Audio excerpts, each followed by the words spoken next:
Welcome to Subject Soup. China just removed all the sand from this beach. And what they found underneath could change the world forever. But why would they do this? And what shocking discovery did they uncover? Stick around, because this could be one of the most important findings of our time. Hey everyone, welcome back to the channel. Today, we're diving into a story that's wild, jaw-dropping, and honestly, a little unsettling. Picture this, a pristine beach in China, waves crashing, seagulls soaring, then boom, every grain of sand is gone. Stripped away. Vanished. Why?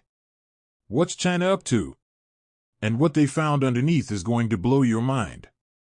This isn't just about a beach, it's about science, economics, global industries, and the future of how we dig up the planet. So buckle up, hit that like button, and let's get into it. Here's what you're about to learn: why China's hauling away massive amounts of beach sand, the hidden scientific and economic stakes, the shocking discovery beneath the surface, how this could shake up tech, energy, and mining, and what it all means for the future of resource extraction. Let's go. First things first, why is China even doing this? If you've been keeping up with the world, you know China's construction game is on another level. Skyscrapers, highways, entire cities popping up overnight, it's insane. And what's the secret sauce holding it all together? Sand. Yep, good old sand. It's the backbone of concrete, glass, and asphalt. China's used more cement in the last few years than the US did in the entire 20th century. That's billions of tons of sand being shoveled up to fuel this boom. But here's the kicker, not just any sand will do. Desert sand? Too smooth. Ocean sand? Too salty. What they need is coarse, gritty sand from rivers, lakes, and, you guessed it, beaches. China's rivers, like the mighty Yangtze, used to be the go-to source. But by the late 90s, they dug out so much that bridges were collapsing, riverbanks were caving in, and shipping was a mess. The government said, enough, and banned sand mining in the Yangtze in 2000. So, the miners turned to places like Poyang Lake and, increasingly, coastal beaches. Now, imagine a beach somewhere along China's 14,500-kilometer coastline, let's say a stretch near the East China Sea. Dredgers roll in, massive machines that suck up sand like giant vacuums. They're not just taking a little, they're stripping it bare. Why? Because China's urban population is exploding. Over 60% of its 1.4 billion people live in cities now, and that number is climbing. By 2050, two-thirds of the world could be urban, and China's leading the charge. To house everyone, they need sand, and beaches are a prime target. The UN says we're pulling 50 billion tons of sand globally every year, and China's gobbling up a huge chunk of that. It's a sand rush, folks, and beaches are the new frontier. Okay, so China's taking all this sand. What's the big deal? Well, let's unpack the science and economics, because this isn't just about building stuff. Scientifically, beaches aren't just pretty postcard scenes, they're ecosystems. Sand holds everything together. Dunes protect against storms, mangroves thrive in coastal sediment, and critters like crabs and turtles depend on it. When you rip it all away, you're not just taking sand, you're breaking a system. The UN Environment Program warns that sand mining's tripled in the last 2 decades, and it's outpacing nature's ability to replenish it. Geological processes take thousands of years to make sand, but we're sucking it up in a blink. Take the Yangtze finless porpoise, a critically endangered species. In places like Dongting Lake, sand mining shrunk their habitat by 70%, pushing them closer to extinction. On beaches, it's the same story: erosion kicks in, water gets murky, and biodiversity tanks. And here's a scary thought: as climate change raises sea levels, beaches are our first line of defense against flooding. Strip them away, and coastal cities, like Shanghai or Shenzhen, are sitting ducks. Economically, it's a double-edged sword. Sand's cheap, less than $10 a ton, but the demand is astronomical. China's construction industry is a $1 trillion beast, and sand keeps it roaring. Miners like Fei Weidong, a businessman near Poyang Lake, are raking in 180,000 pounds a year just trading sand. But there's a hidden cost. In Taiwan, illegal Chinese sand dredgings caused millions in environmental damage. In Indonesia, entire islands, 24 of them, have vanished since 2005, their sand shipped off to places like Singapore. Bridges collapse, like in Taiwan in 2000, because sand mining destabilizes infrastructure. Taxpayers foot the bill, think $3 per ton in damages in California rivers alone. And then there's the sand mafia. Yep, you heard that right.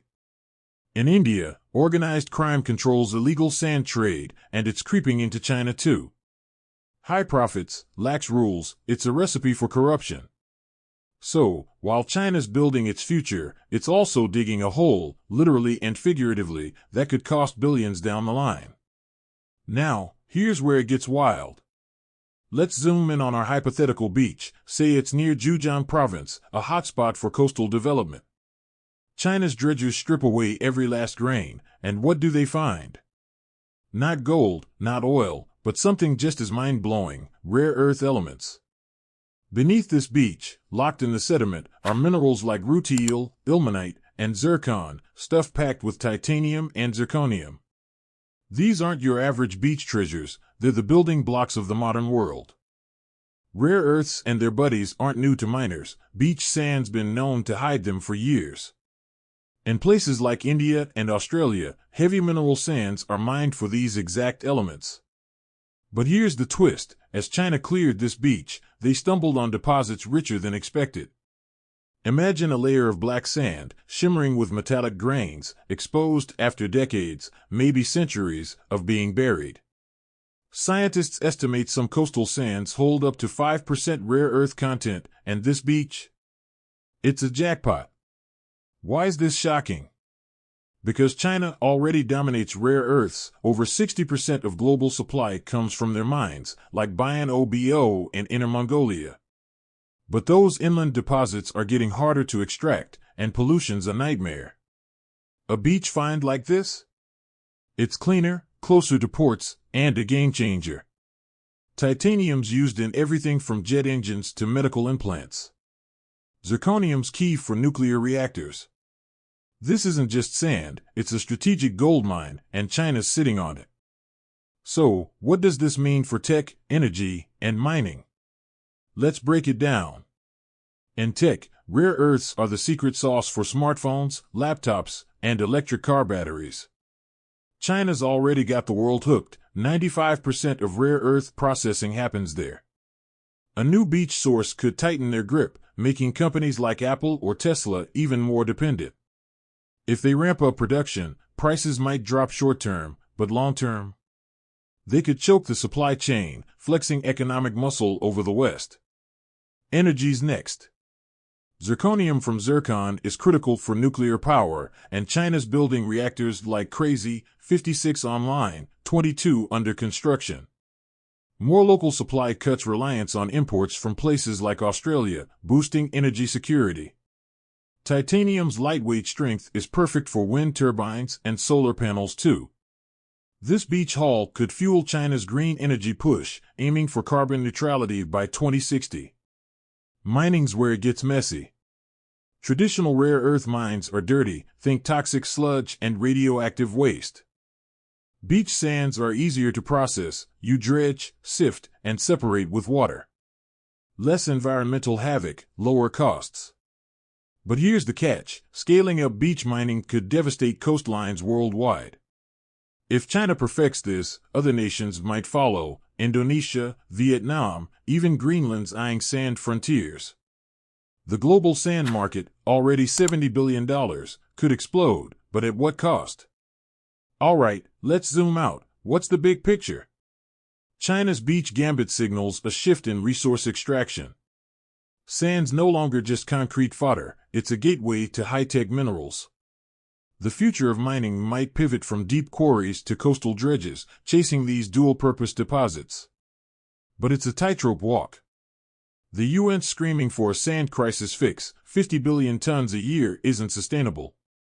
Beaches can't keep up, and ecosystems are collapsing. Economically, China could rewrite the rules. If they flood the market with cheap titanium and zirconium, competitors like the US or Russia might scramble. But if they hoard it, tensions rise. Remember the 2010 rare earth embargo that freaked out Japan? Geopolitics just got sandier. For the planet, it's grim unless we rethink everything. Recycling concrete, using crushed rock, tapping ore sand from mine waste, these are the 5 Ps experts push: reduce, recycle, reuse, replace, recover. China's got the cash and tech to lead, but will they? Or will this beach be the first domino in a coastal collapse? So, there you have it. China stripped a beach bare and found a treasure trove that could shake the world. It's a tale of ambition, discovery, and a warning. Why'd they do it? To build a nation. What's at stake? Ecosystems and economies. What did they find? Rare earth riches. How's it hit industries? From phones to power plants. And the future? It's up to us to dig smarter, not just deeper. What do you think, genius move or disaster waiting to happen? Drop your thoughts below, and let's keep exploring the wild world we live in. See you next time. If you've been enjoying the content and finding it helpful or interesting, I'd love to have you join our community by subscribing to the channel. It's completely free and helps the channel grow so I can keep bringing you even more awesome content. No pressure, but your support means the world to me. Thank you for watching. I appreciate you.